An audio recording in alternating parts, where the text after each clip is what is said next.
I'd like to welcome everyone to our CLT Annual Symposium. This is our first time to go virtual.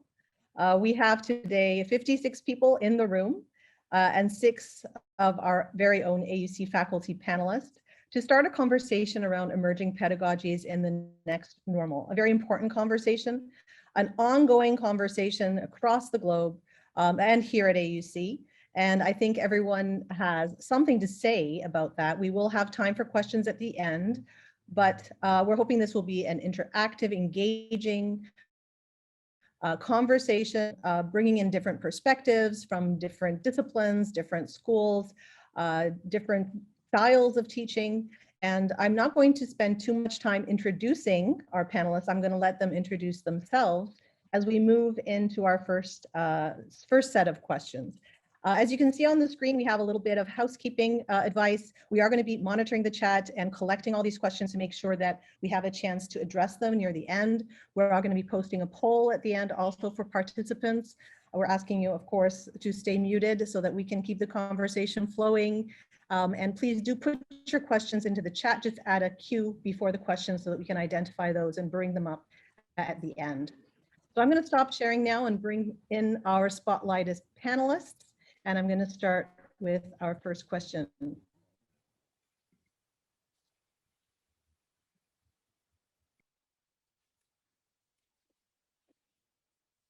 So I think everyone is aware of challenges that faculty and learners faced in the rapid transition to online learning and remote teaching from March onwards. We've been learning as things have moved forward. Iterating, making changes, but I'm going to start with Michelle and ask you, of course, to introduce yourself. I'm going to ask you just very quickly, what are some of the challenges that you think your faculty and your learners face as we move on to our next normal?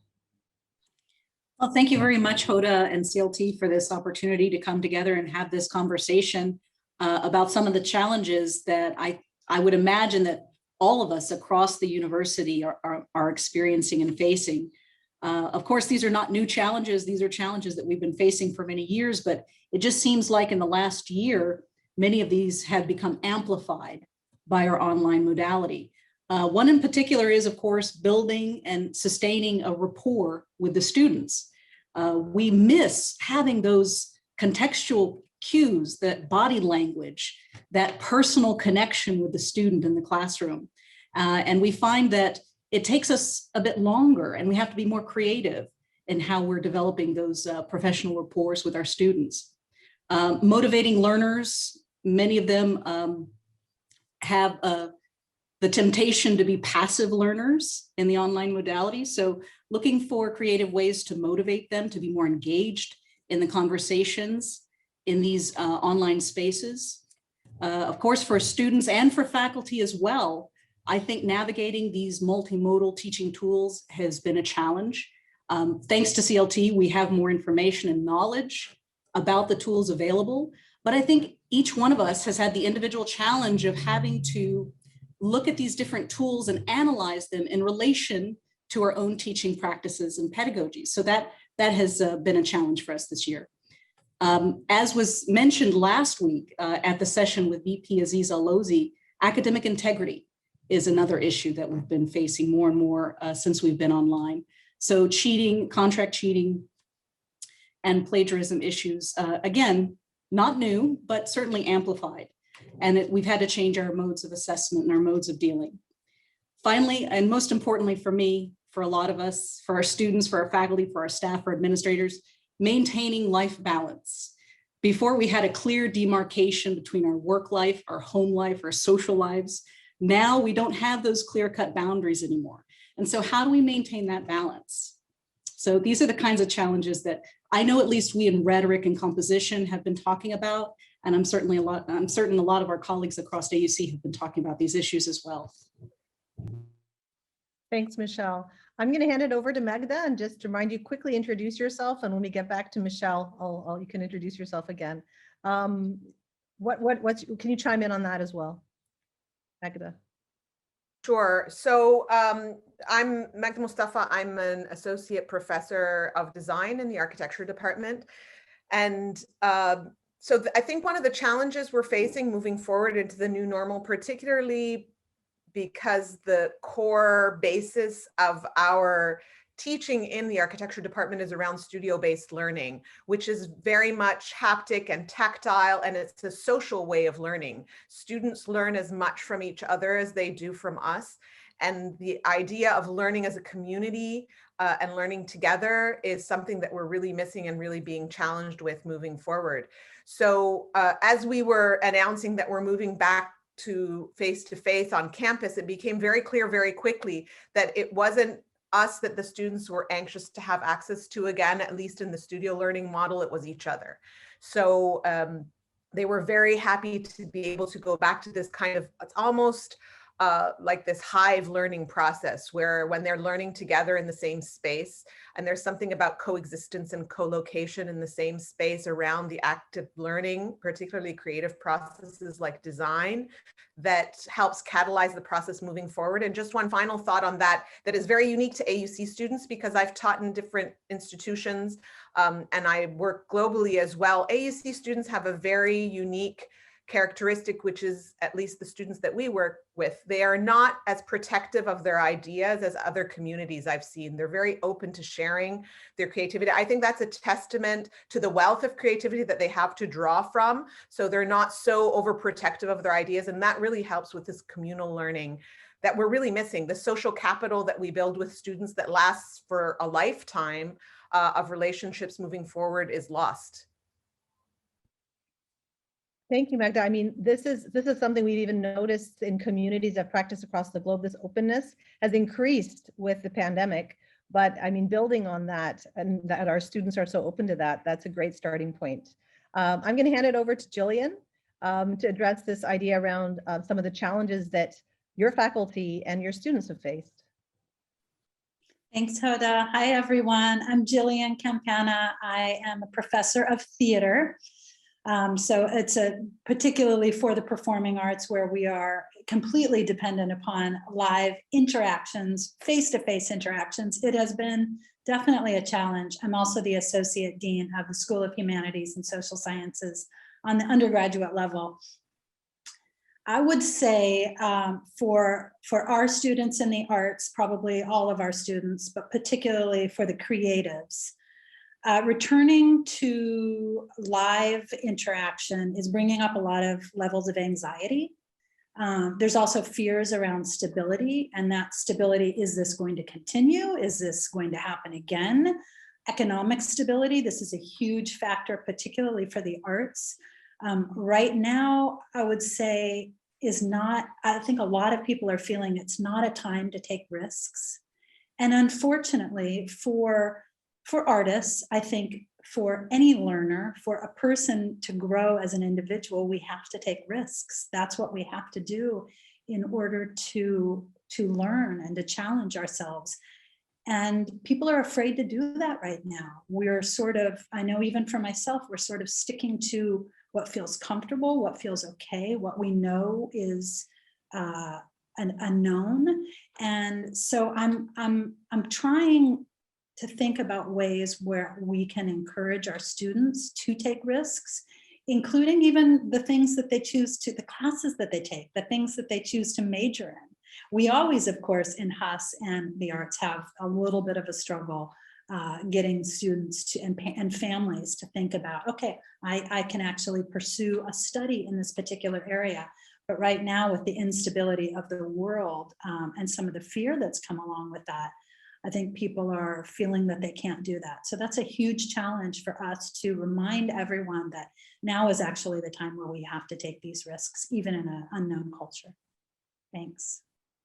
You know, the space has changed in a sense that the students have been exposed to so many different uncertainties that they've moved from a place of certainty to a place of uncertainty.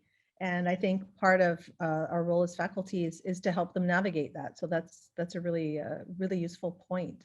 But I'm going to move on to another question, which is a reflection on yourselves and how teaching remotely, engaging with your students, supporting your students in this remote teaching environment has changed the way you think of yourself as an educator.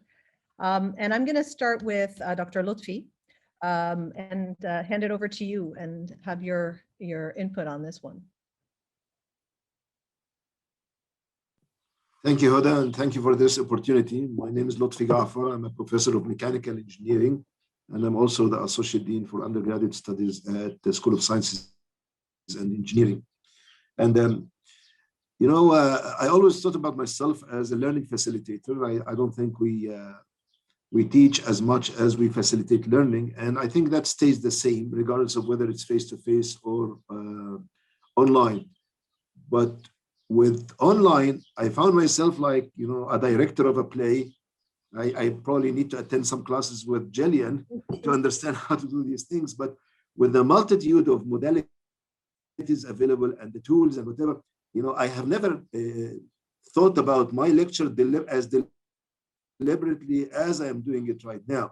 You have to think about almost every 5 to 10 minutes, I'm going to do this at this point, I'm going to do this at this point. So with you know, trying to make this as close to a face-to-face experience as possible, and with the multitude of tools available, it becomes very difficult, and you have to do really, it consumes much more time in terms of preparing for lectures, even the assessment itself. The only payback I get from the assessment is the more attention I pay in designing. Sometimes you're able to get automatic grading, and that, you know, kind of is a payoff. But actually, I had a unique experience on Saturday. My classes are face-to-face, and I insist, are online, and I insist on my students opening their camera. Of course, with flexibility, just in case, but almost all of them attend, and all of them, almost all the time, have their cameras open. And then on Saturday, we had the face-to-face exam. And I was looking forward to seeing my students face-to-face, but really I was disappointed because we all had to have our masks on. And I actually walked by many of them. I didn't recognize them. During the exam, probably I didn't recognize 80% of them. I wouldn't be able to tell who is who. And to me, if I have to have the choice between teaching online with cameras open versus in a class face-to-face, but with face masks on, I will definitely choose, after the experience on Saturday, I want to do it online. But the other added advantage of online has been more accessibility for the students. Actually, I feel much closer because they can send me a WhatsApp message, we get on Zoom, and we have office hours. This accessibility was not definitely there when we had the face-to-face. Thank you, Dr. Lotfi. And these changes in how we perceive our roles as faculty, this closeness, you would think that online, for many people, relays a sense of distance. But what you're saying is it's actually the opposite, which is really inspiring, I think, especially that you teach engineering, you teach in the sciences, which is also a myth around that you can't do that well in SSE, right? So thank you for that. I'm going to jump back to Michelle and get your thoughts on that and how you've changed as an educator. Thanks. I'll introduce myself this time. Henry, the chair for the Rhetoric and Composition Department. I'm also an instructor in the department. Identity is something we're always reflecting on. We're always thinking about, you know, how we're representing ourselves to the students as models. I think that we've expanded our roles significantly in the last year. I mean, we've always cared about our students' development, especially their cognitive development. But I think this year in particular, we've thought of ourselves more as coaches for them, as mentors for them. And we're focusing more, not just on their cognitive development and how they're learning the material from our classes, but we're also caring about them, their social development, their psychological development, their physical health. And so in a sense, we really are focusing more on the whole student in our class, not just the student learner, but the whole student. And I think this has been a really positive change in terms, at least in my identity as an educator. And for many of us who teach writing and research and composition, I mean, it's a very personal discipline. It's a very personal form of learning to read someone's writing and to engage in conversations with someone about their writing. So this is also another aspect that I think has expanded As Dr. Lotfi had mentioned, we're always accessible. We're always communicating with our students in so many different forms. But I think it's also important that, the last year we have really identified ourselves as online communicators. I mean, we've taken on this whole new identity as online communicators. And we're students that are constantly communicating with our students. And I think this has really impacted the level of engagement that I've had with my students has really been more substantial, deeper, and it's also providing them more of a model for this is how professionals communicate, and this is how you should be communicating. And it also pushes them and encourages them to participate more as communicators. Great. Magda, I'm going to move on to you because I think you have something to add along those lines as well, to build on that. Sorry, I was just going to unmute myself. So I agree with everything that's been said. This idea of our role as motivators of students, and we're trying to figure out the way of how we can support students when there's a screen separating us from them, and this loss of this social capital that we used to build in the relationships with our students, particularly those of us that teach in a major, don't teach the general kind of offering courses where you only see the student for one class. But when you have that continuous learner relationship that continues over a long period of time, I'm worried. I was just telling my students the other day that I'd like to have a Corona cohort reunion when all of this is over to try and rebuild that personal connection with them. Although I think in the digital world, we've created a different kind of relationship. The one thing, though, that I think is a little bit of a challenge and has changed me as a teacher or as an instructor is that our lives have kind of, in my design work, I'm a big believer of what I call compartmentalization, of designing in a way where everything is designed for a purpose and in its place. And that we've lost that compartmentalization in our lives. Many of us sit at our desks in the morning as mothers, as housewives, as fathers, as parents, as sons and daughters of family that we're taking care of, and as teachers and learners and researchers and professionals and consultants. And we're all these people in this one singular space, and that has completely been blurred together. And the problem is that students maybe struggle with understanding that and expecting a level of communication on the 24-hour cycle.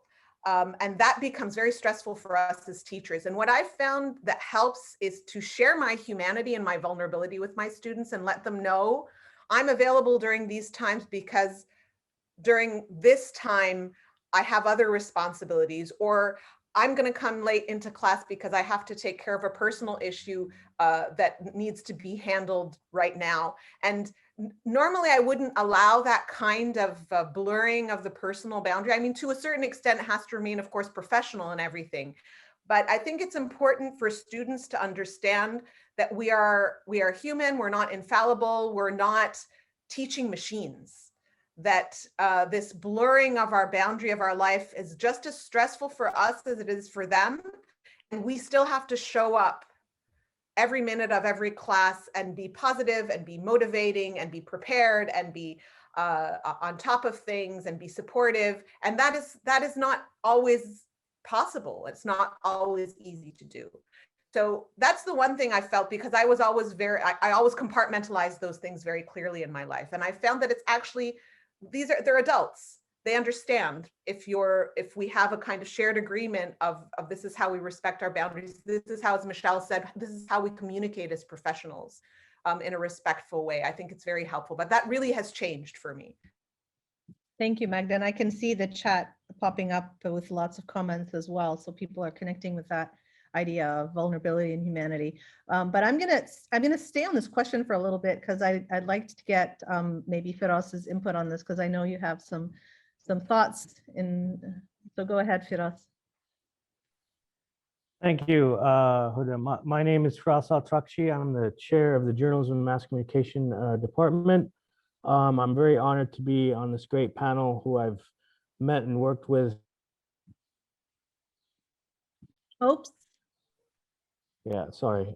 This great panel who I've met with several times throughout the past year to look at how we can inspire one another and inspire our students. And that's really what my talk here, I listened to what my colleagues on the panel have said, and I agree with all of them.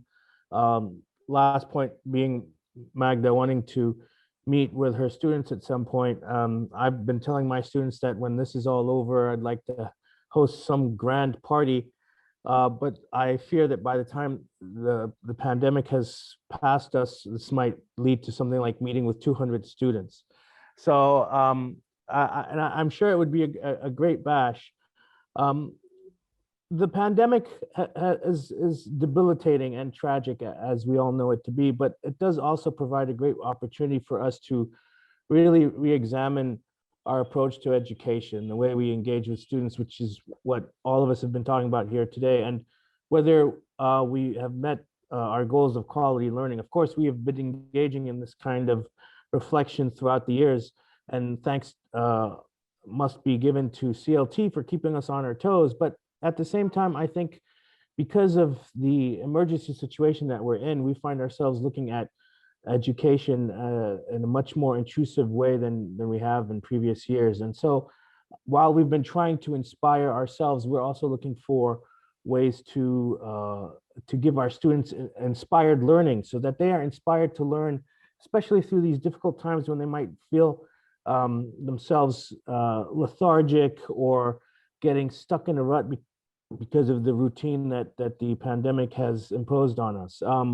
But I believe that we all together as educators have been really working hard to create a foundation that is about creating connections. And that's what I think we're here about today, to create connections between faculty, to create connections between administrators, and more importantly, to use these fundamental approaches to create connections with our students, to show our students that the professors are engaged, are invested in motivating and inspiring them. And so, you know, some of you have touched on the topic of being mentors more than just educators, or actually revealing our vulnerabilities. And yes, I agree, that goes a very, very long way. Students start to feel like they can bond with us, that they can turn to us in terms of need. And that is what I feel should be the theme of the new normal, at least from an educative process, educative perspective. So we're looking at really redefining what education means and learning more about each other and our students as we go along. Thank you. Thanks, Firas. And I mean, we've been seeing new normal popping up in so many articles and online, but a lot of people are also talking about the better normal. And I think what you're saying is that we need to re-examine. I mean, this has thrust us into this questioning everything we do because we've had to do it so differently. So that's spot on. I'm going to move on to another question in how our students have changed. And I'm going to go to Dina with this question and have you kind of share with us, because I know you're very close to your students and in your position, you interact extensively with students. What are some of the skills that you think our learners have acquired in this era of learning? Okay, thank you, Hoda, so much. Let me introduce myself first, given that you said my title is bringing me close to students. So I'm currently the interim chair of the Department of Economics. And speaking of students and what they learned, actually, next week marks 1 year of our online teaching. So we've been in this for a whole year. We were all, as educators, we were very busy trying to adapt to the teaching in the online format, seeing how we will digitize our materials. And then at some point in time, I realized that we forgot to communicate with our students. So we were so much focused on what we need to do for our classes and our teaching, or how our research plans are changing and so on. And then we automatically assumed students are going to adapt. They are the younger ones. They are the ones who are going to automatically adapt to whatever changes are happening. And if we actually stop and see what skills our students have learned, we need to think, what are the changes that we have done ourselves to what we are teaching, to think of what is it that we have empowered our students with as new skills. So once we decided to get out of our comfort zone and start not only thinking about updating the readings in our syllabus or using new data in our courses, but actually thinking of new teaching modalities that fit the online, that fit the new digital education era, that fit the new mentality of students who have been going through different kinds of challenges through time, this is when we can start empowering our students with skills. So I think this was the moment we started thinking, okay, students are now learning.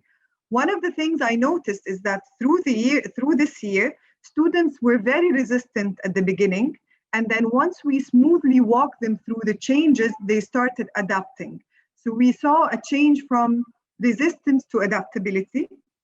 Another thing is, I think we stepping out of our comfort zone, we stopped the spoon feeding of the students. So we started focusing more on the critical thinking, and this is what I think we need to all focus on.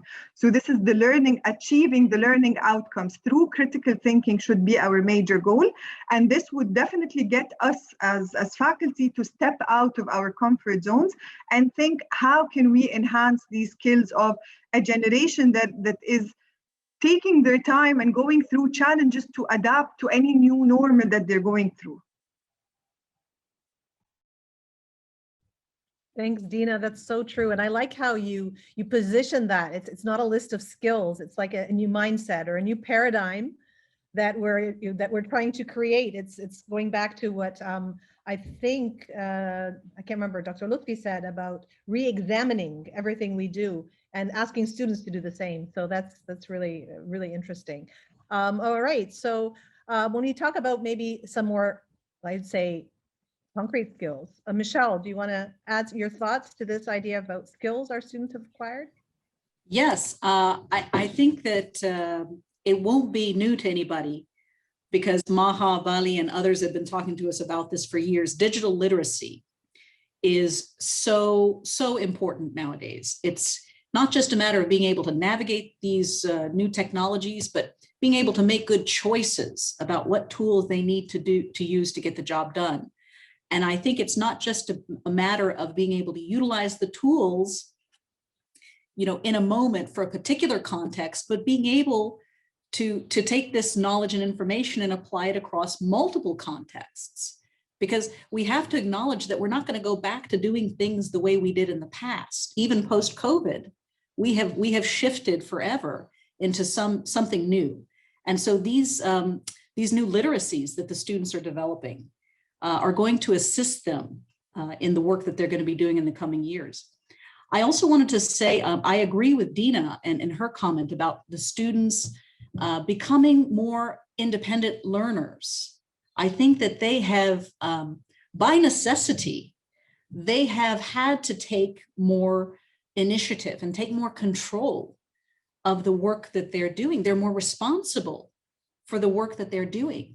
They don't have that daily contact, which could in some cases become a crutch for the students. So they have had to develop, independent skills, independent thinking, and have more control over their day-to-day operations. I think that's been a really positive thing for the students. Another thing I want to mention is their habits of mind. We talk a lot about lifelong learning skills, but I think the habits of minds and the way that they approach problems, has been significantly changed in the last year. And again, a lot of it has to do with the way that we're walking them through, as Dina suggested, but these habits of mind and these ways of approaching issues and problems, is something that they may not have been able to engage under other circumstances. So in this way, I have to say that many students have really thrived. They've really thrived this year, and they've been able to develop these skills. Thanks, Michelle. And I'm going to move on to a little bit about our own skills as faculty. And I'm going to bring it back to Dina, and ask you just to quickly reflect on some of the pedagogical approaches that have emerged in your own practice and in your role as well. Okay. So the first thing is, with my very first Zoom class, I realized that I no longer have a one-to-many teaching. So in the previous normal, I used to stand in my designated space in the classroom and all the students are sitting in front of me. Now I realized we all get the same sized picture on Zoom. So we can no longer have the one-to-many teaching style. We have to have a many-to-many teaching style, actually, which means that the students should be equally participating in the class as much as I do, especially that I'm teaching now seminar courses. So if I'm doing the talking all the time, it becomes boring and there's no extra addition. So it's more that the more I feed into the curiosity of the students, the more I actually can get them to participate and speak in the class, the more we get this many-to-many discussions or many-to-many teaching styles. So I have to feed into their curiosity because they are a very curious generation. We are teaching courses at times that they are witnessing the changes that are happening in the world. They're no longer reading about them in books. So they started witnessing economic challenges. They went from the economic challenges into the pandemic with its impact on the economy, on the society, on the health, on so many factors. So they are witnessing change and they are curious and they have unanswered questions. So if we keep following our same old method of teaching with PowerPoints, presentations, and the professor speaking or explaining, and that's it, then we did not get them to move out of their own safety zone or comfort zone as well. So we need to have them more curious, have to feed into this curiosity. And one of the ways I found that actually feeds into this curiosity is having most of my courses as project-based, in a project-based learning. So having presentations, having research papers, even community-based learning. What we used to do before in the community-based learning, the community itself has changed. So how can I fit the learning in a new way that fits this community or the changes that are happening in the community? Or what do people still need to learn or know about it? Thanks, Dina. I have two very exciting questions left, and I'm going to start with Dr. Lotfi and then Firas, and then hopefully all the panelists will have a time to chime into this one. And this is a question that I personally am really interested in. And when the pandemic ends, and it will end, what changes do we want to keep? Dr. Lotfi. You're muted. I'm sorry. Thank you. Hoda. Actually, I want to capitalize on a couple of things that, for example, when Dina talked about the online giving you the ability to speak to your students directly and have a kind of a many-to-many relationship, I actually found this to be very true and very useful. In the past, it was, to me, you know, when you are standing in front of a whole class, it's difficult to get everybody engaged. But I have a feeling when I'm online, and especially when I force them all to have their cameras on, which they didn't like at the start, now they like it very much, you feel like you have everybody in front of you. But the more important part is the students see each other. In the past, you know, you're sitting in the first row, you don't know what's going on the back row. If somebody is speaking, you don't see their face, so the communication is not at its best. So capitalizing again on what Michelle talked about, they take more responsibility as participants in this learning process. So I think I really want to maintain this part, even if, you know, have full access to face-to-face, some of this has to be maintained. I also enjoy the flexibility that online assessment gives me. I actually, before the pandemic, I started allowing them to use, I usually do a quick quiz every week, just to keep them up to speed with the material. And I found it much easier to do this on Blackboard and have them use their mobile to do this, you know, by distributing paper, collecting the paper and grading it and returning it to them. It's really, the logistics are very difficult. These are, I would consider these to be the small things, even though they are very significant. But at a higher level, and I checked the participant list and I made sure Aziza is not on the participant list, right? And you're not going to show her this part of the recording, because what I want to talk about is multi-section courses. We really have a big problem with this, with bringing consistency into the delivery of multi-section course, the coverage and the assessment. And I have a feel, I haven't developed this yet. I have a task force at the school level that's looking into that, but I have a feel that with some of the tools we are using right now and some of the possibilities available through online, I think we can do a better job with multi-section courses. But I know Aziza has, a ban on even, discussing this. So I will be careful about preparing the good idea before presenting it to anybody. And we can help. Thank you. The other thing, and I don't want to take much time, but of course in SSE, I like, I'm sure in theater and other architecture thing, the lab component suffered the most.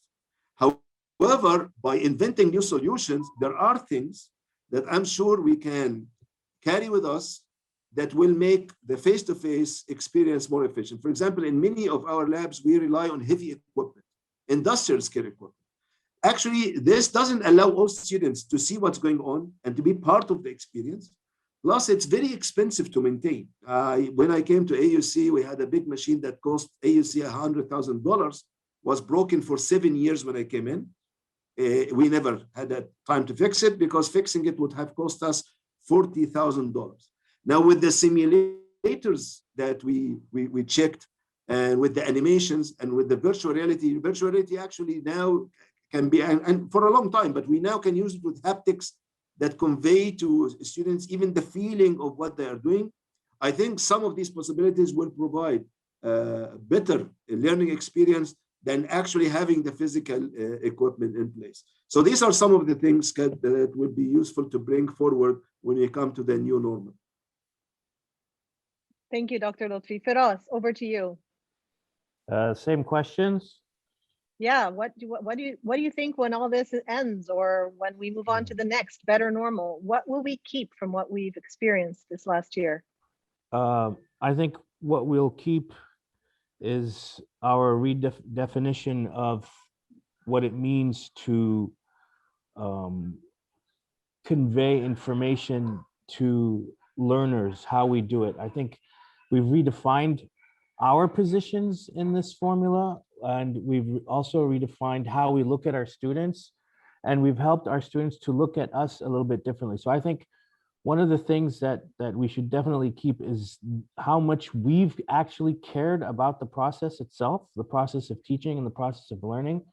Everybody that is on this panel, over the past year, I've seen such a passion and such a dedication to really embrace their students, given the difficulties that they're feeling, and even despite the flaws of online learning. So I feel we've created a very sensible and self-aware community at the same time. And I think moving forward past this pandemic, we should keep this community alive, because it's really what's strengthened us as an institution. I think AUC is doing a lot better than many institutions around the world. And I think we should all be proud of ourselves, as Dr. Lotfi said earlier. And of course, a lot of that credit goes to CLT. And I know I swear CLT do not pay me a stipend. I'm not on retainer, but the amazing stuff that they've had to mobilize so quickly over the past year. And I think it's the sense of community that we have. We're a small university, a small private university, 6,500 students. And so we're able to be a lot more personal with each other and with our students. And that creates these lasting bonds that makes students, despite this pandemic and despite being in online learning after they've graduated, really feel a kinship with their alma mater as well as with their faculty. So I think we should maintain this as we move forward and use this as a weapon to strategize against any challenges that may come in the next few years. Thank you. I also want to ask Jilian that same question. What do you want to keep? What do you hope we keep? Yeah, I feel like this has been said by several panelists in many different questions, but this idea that our students learn better and retain the information when they feel part of a larger community, and the access that the Zoom has given, not all, but many. One example that I can think of is, how close we can put our face to the camera. I mean, our students may not necessarily do that, but when my students in the very beginning complained about, not being able to meet with me personally, I just kind of started playing with how close I got to the camera and allowing them to actually see me and to see all of my flaws, and through the visual facial expressions and the lines in my face that tell a story, they got to know me more. And then, of course, this is theater, but we started to explore with really, really looking at each other. And once we found that we could actually look at each other and maintain eye contact using the cameras, there was some symbiosis that was formed that was really, really exciting. It's kind of capitalizing upon the idea of mirror neurons that are really popular right now. When we're looking at someone, feeling an emotion, we often feel that alongside with them. And so I feel like in a lot of ways, our students were able to get to know us better and each other better. Not in all circumstances. Some students were very reticent to use the camera, but in a strange way, the intimacy that the camera gave us is something that I don't want to lose. And I'm kind of excited to see how we can bring that back, rather than putting distance between ourselves and our students, how we can lose that distance. It's actually the reason that I like being at AUC versus a university in the US. Here, I think our students, they don't discriminate against age. They really enjoy making connections with their professors. They don't want to have a separation, whereas a lot of other universities, there's more of a defined delineation between professor and student. And so I think we can just continue to capitalize upon that in this moment. Wonderful. All right, so I'm going to take a quick round of the panelists with our final question. We have a little over 6 minutes, so 1 minute each, and then we'll have 10 minutes for questions, because I can see a lot of questions in the chat. I haven't been following closely, but there might be some questions that we can bring forward. And the question to you all is in 1 minute. We're going to start with Magda and then Dina, just so you can get prepared. If there was one lesson learned during COVID that would help us all build a better next normal, what would it be and why? Okay, so I have lots of notes to answer this question. I'll try and just choose one. But I think we were thrown into this social experiment that the education world around the globe had been contemplating for decades, of moving on to digital education. And we were forced to incubate it and create it and make it happen overnight. And I want to just give me an extra 30 seconds. I agree with Firas. CLT magically in the background made it happen for all of us. I think we take that for granted. They had like 3 weeks notice, and first day, everything was up and running, which very few institutions were able to do. So if there was one thing, I think moving forward, this forced social experiment has made it very clear that there are a lot more discrepancies across the globe in digital poverty and access to these types of technologies. So there are people in the world that have had no access to education for a year because they have no access to digital competency and digital infrastructure. So that has been really highlighted. The other discrepancy is that we have a lot of different learners in our classrooms. And I don't know about the people on this call, but the number of students that have confidentially shared with me the mental health struggles and the anxieties that they're facing as a result of this pandemic has skyrocketed. And the way they learn and the kind of support they need is different in this Zoom world. Not everyone is a visual learner. Not everyone is an auditory learner. And they are discriminated against in this platform. So if anything, if I leave this, because this gap has been highlighted so much, I don't want us to forget it when we move forward and go back to just assuming that everyone is able-bodied, walking, talking, seeing, hearing, able to process in the same way that is statistically typical of everyone else, because that is not the truth.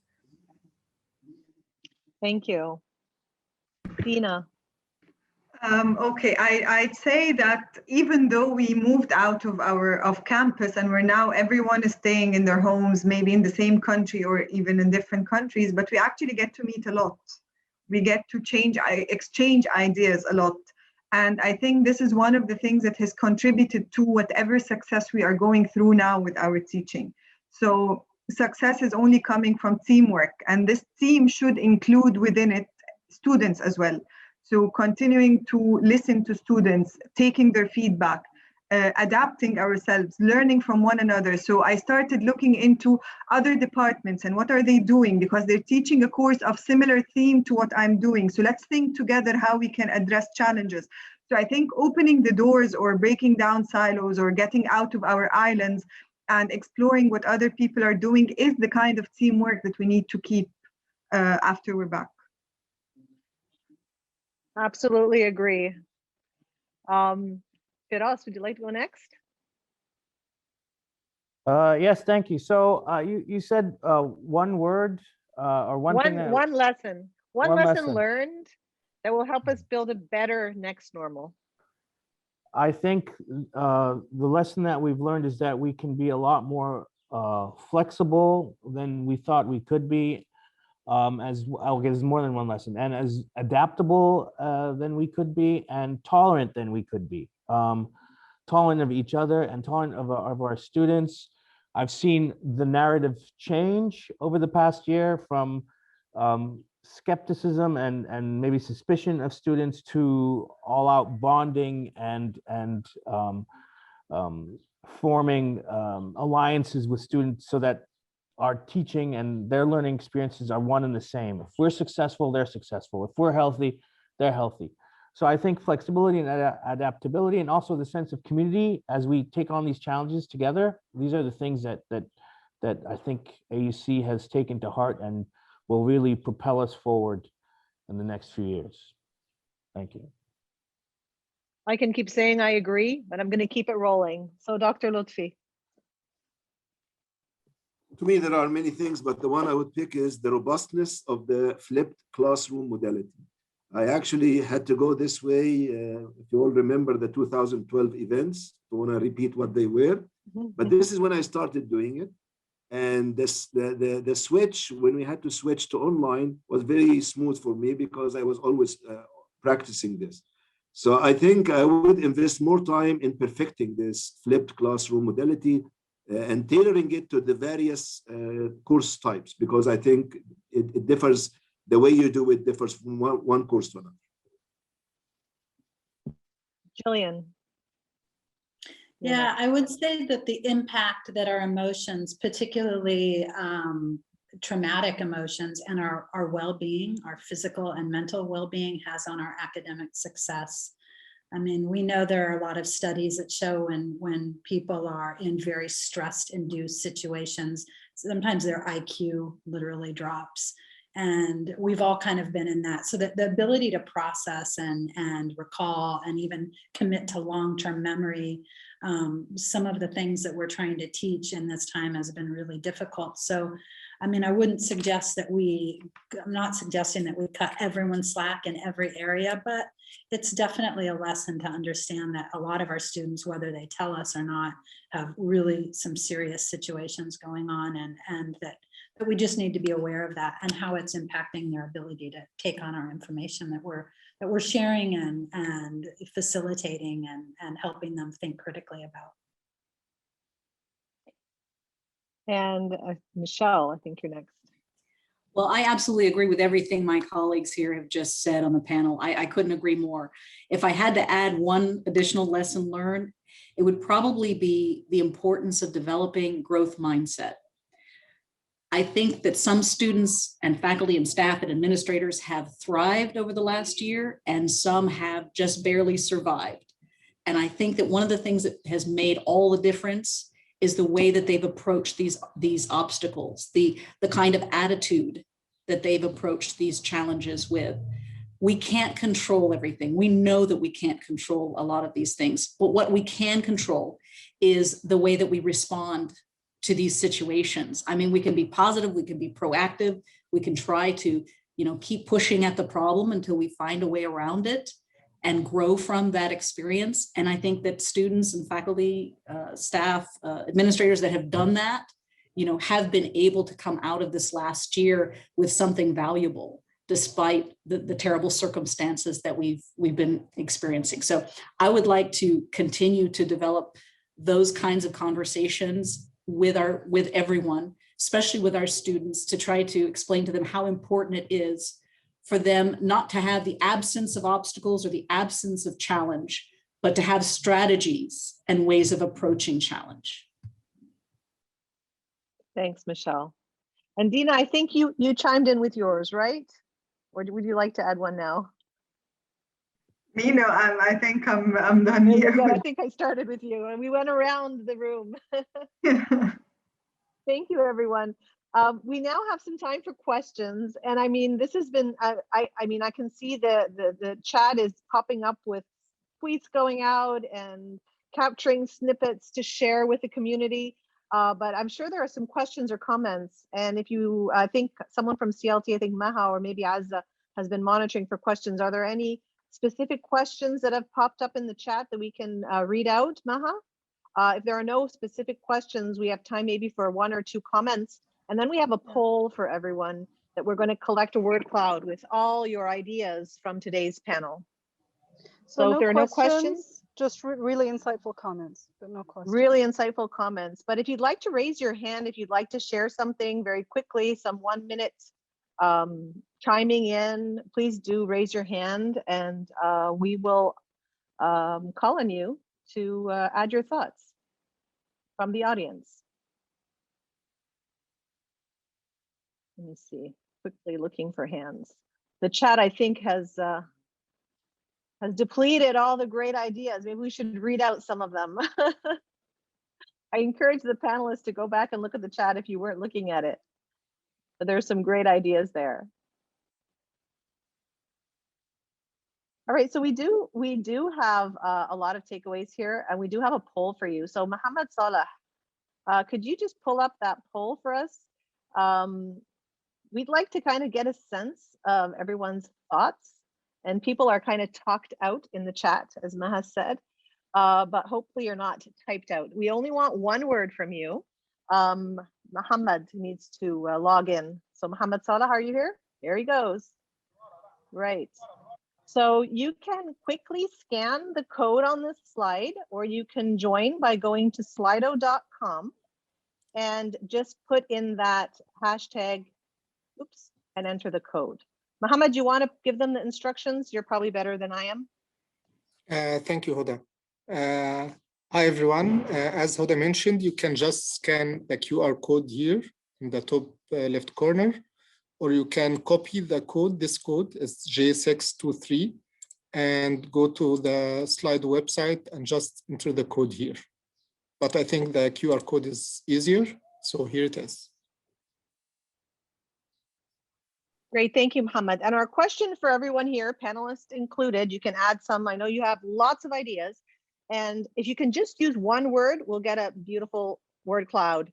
When the pandemic ends, what's the single most important thing we will keep to create a better next normal in education?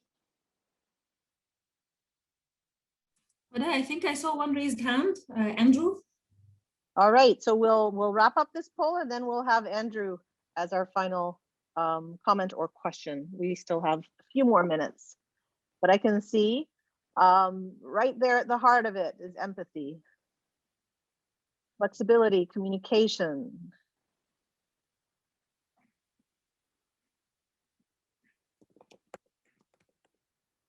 Compassion, great. Oh, I see love, community, collaboration. So for those of you that are still putting in your responses, try and think of one word or stick your two words together, and then they'll appear in one little box. You can either scan the code with your phone, or you can go to slido.com and use J623 as the entry code.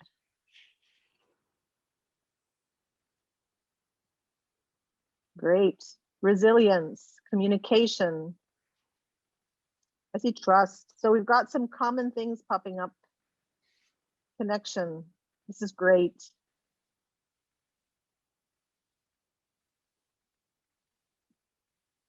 Oh, good. We have 2 raised hands. Great.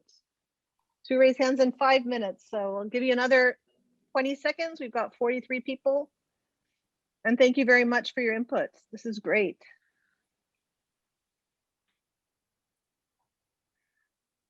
You can keep doing that. We'll keep it open. And let's go to Andrew first. Go ahead, Andrew. Thanks. I wish mine would. Great, thank you. This isn't very deep, but I just wanted to say to those presenters, thank you so much. This was really insightful. And we all know, I think all of us know what it's like to be doing a Zoom presentation and we don't get questions right away. I think based on the chat, but also just myself, like processing what you've been thinking about and the thought you put into it, this is really good stuff. And I think that this was, we got our money's worth from this time sitting here listening to the thought. So That's great. That's good to you. hear. In fact, I would pay double than what I paid. Thank you, Andrew. We have Rania next. Rania Yes, Jump. thank you. Thank you very much for an excellent, interactive, thought-provoking panel. But I just want to say something because I was thinking about this the other day. Like when it ends, inshallah, soon, and we're back to face-to-face, the new normal, the face-to-face. I think COVID has sent us a curveball, and I think we educators have been resilient. And then we have risen to the challenge by adapting. And I think we many of us rethought, adapted, revisited, re-envisioned, and I think it will make us at the end better teachers. This is just what I want to say. Thank you. Thank you, Rania. I think, I mean, everything was that bubbled to the surface in the panel and everything in the chat. We are going to capture all of this. It's just too good not to. And I want to thank everyone. Can I just say something just quickly? Yes, sure. Yes, I think I've noticed that the human sides that students don't realize there is a human side to the instructor. That instructors are going through the same thing as they are, so they cannot take it as an excuse that only them are going through this pandemic problems. The other thing that I have noticed is that students are that don't participate better online than others. Mm-hmm. Those who are silent tend to actually speak quite a lot online for some reason. I don't know why. They're not very keen to have the camera on, as one of the panelists was saying about the panel, that they don't want to appear on camera. But they do actually express themselves really well, much better than in class, which I was really surprised to find that. Mm-hmm. So I don't know how we're going to go back when we go back to face-to-face, because I mean, this summer I was doing online, and after I finished the course, I passed by one of the students and she stopped me and she was saying, "How are you, doctor? How is everything?" I said, "Who are you?" And she says, "You know, I am one of your students." I was so embarrassed because I was teaching her the whole course and I see her on camera, but I didn't know how she looks so different face-to-face. So I mean, this is quite a different kind of experience, I suppose. But I think empathy, all of these collaboration, empathy, resilience, I think is a good word that we have. Communication is, it's just a comment I want to make. Thank you. Thank you very much, Ahmed, for sharing that. Thank you. And many faculty have noticed that more introverted, quieter students have found their space in online and their place, which is rewarding. But I'm going to end with a final thank you to all of you for making the time and for reflecting so deeply on the questions we posed as a group to share with our community. And as CLT, as we move forward, we're going to continue to build on all these ideas and to ask you perhaps to share and elaborate on these ideas further and to support other faculty who may want to collaborate on some of these ideas. And thank you very much for your time. And thank you all for joining us today. We will linger on for a few minutes in the room if people want to chat or to ask questions, but I know some of the panelists may be teaching. So please feel free. If you need to go, you can go. If you'd like to linger, you can also linger. I wish we had coffee or something to socialize over, but you can imagine you have a coffee and you're just lingering after the session. Thank you.